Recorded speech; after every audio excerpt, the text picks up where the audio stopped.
Gene Maria എന്ന ആ പെൺകുട്ടി ഒരു പ്രസംഗം കേട്ടു. മരണശേഷം ശുദ്ധീകരണത്തിലായിരിക്കുന്ന ആത്മാക്കളെ പ്രിയപ്പെട്ടവരും സ്നേഹിതരുമൊക്കെ ക്രൂരമായി മറന്നുകളയുന്നു എന്നതായിരുന്നു ആ പ്രസംഗത്തിന്റെ സാരം. പ്രസംഗകൻ ഊന്നി പറഞ്ഞ ഒരു കാര്യം, ചില ആത്മാക്കൾ ശുദ്ധീകരണം പൂർത്തിയാക്കി സ്വർഗപ്രവേശനത്തിന്റെ അന്ത്യഘട്ടത്തിലാണ് നിൽക്കുന്നത് എന്നാണ്.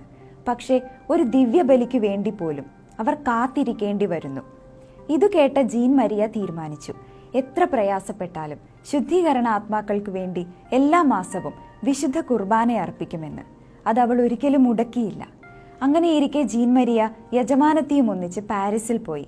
അവിടെ വെച്ച് രോഗബാധിതയായ അവളെ യജമാനത്തി അവിടെ തനിയെ നിർത്തിയിട്ട് മടങ്ങിപ്പോയി. പിന്നീട് ആശുപത്രി വിടുമ്പോൾ അവളുടെ പക്കൽ ആകെയുള്ളത് വളരെ നിസ്സാരമായ ഒരു ഫ്രാങ്ക് മാത്രമായിരുന്നു. എവിടെ പോകും, എന്തു ചെയ്യും എന്നൊന്നും അറിഞ്ഞുകൂടാ. പെട്ടെന്ന് താൻ ശുദ്ധീകരണാത്മാക്കൾക്കായി ബലിയർപ്പിച്ചില്ലല്ലോ എന്ന് ഓർമ്മ വന്നു. ഭക്ഷണം വാങ്ങാൻ പോലും നിൽക്കാതെ അവൾ അടുത്തു കണ്ട ദേവാലയത്തിലെത്തി ആ പണം വിശുദ്ധ ബലിക്കായി നൽകി. അവളുടെ കയ്യിലെ ഏക സമ്പാദ്യം അതാണെന്നൊന്നും അറിയാതെ അവിടുത്തെ വൈദികൻ ആ പണം വാങ്ങി വിശുദ്ധ ബലി അർപ്പിച്ചു. ആ വിശുദ്ധ ബലി കഴിഞ്ഞ് പുറത്തിറങ്ങിയ ജീൻ മരിയ എന്തു ചെയ്യണമെന്നറിയാതെ നിൽക്കുകയായിരുന്നു. അപ്പോൾ ഒരു യുവാവ് അവളുടെ അടുത്തെത്തി സ്നേഹപൂർവ്വം കാര്യങ്ങൾ അന്വേഷിച്ചു. അവൾ തന്റെ അവസ്ഥ അയാളോട് പറഞ്ഞു.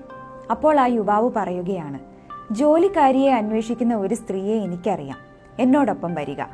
അവൾ അയാളെ അനുഗമിച്ചു. അല്പം മാത്രം ദൂരത്തുള്ള ഒരു വീടിന്റെ വാതിൽക്കൽ ചെന്ന് മണിയടിക്കാൻ നിർദ്ദേശിച്ചിട്ട് അയാൾ പോയി. ജീൻ മരിയ അപ്രകാരം ചെയ്തു. വാതിൽ തുറന്നു വന്ന വീട്ടുകാരി കാര്യം അന്വേഷിച്ചു. മാഡം ഒരു വേലക്കാരിയെ അന്വേഷിക്കുന്നു എന്നറിഞ്ഞു, എനിക്ക് ജോലിയില്ല. ആ സ്ത്രീ വളരെ ആശ്ചര്യഭരിതയായി. ഇക്കാര്യം എങ്ങനെ അറിഞ്ഞു? ഞാനിവിടുത്തെ വേലക്കാരിയെ പറഞ്ഞു വിട്ടിട്ട് നിമിഷങ്ങളായതേ ഉള്ളൂ. അവളെ നീ കണ്ടോ? ഇല്ല മാഡം, ഇവിടെ ജോലിക്കാരിയെ ആവശ്യമുണ്ടെന്ന് ഒരു യുവാവാണ് എന്നോട് പറഞ്ഞത്. അതൊരിക്കലും നടക്കാത്ത കാര്യമാണ്. കാരണം എനിക്ക് ജോലിക്കാരിയെ ആവശ്യമുണ്ടെന്ന് ആർക്കും അറിയില്ല. അവർ ഇത് പറഞ്ഞുകൊണ്ടിരിക്കവേ ചുവരിൽ തൂക്കിയിട്ടിരിക്കുന്ന യുവാവിന്റെ ചിത്രം ചൂണ്ടിയിട്ട് ജീൻ മരിയ പറഞ്ഞു, ആ യുവാവാണ് എന്നോട് ഇക്കാര്യം പറഞ്ഞത്. എന്ത്?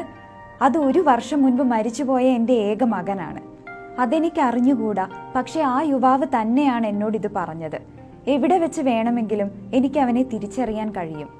തുടർന്ന് ജീൻ മരിയ ശുദ്ധീകരണ ആത്മാക്കൾക്കായി ദിവ്യബലി അർപ്പിച്ച കാര്യവും തന്റെ സാഹചര്യവുമെല്ലാം വിശദീകരിച്ചു. ആ സ്ത്രീ അവളെ സ്വീകരിച്ചു. വേലക്കാരിയായിട്ടല്ല, സ്വന്തം മകളായി.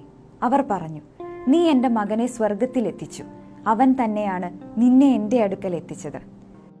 അതെ, ശുദ്ധീകരണ ആത്മാക്കൾക്കായി പ്രാർത്ഥിക്കുന്നത് അവർക്കു മാത്രമല്ല നമുക്കും അനുഗ്രഹമാണ്.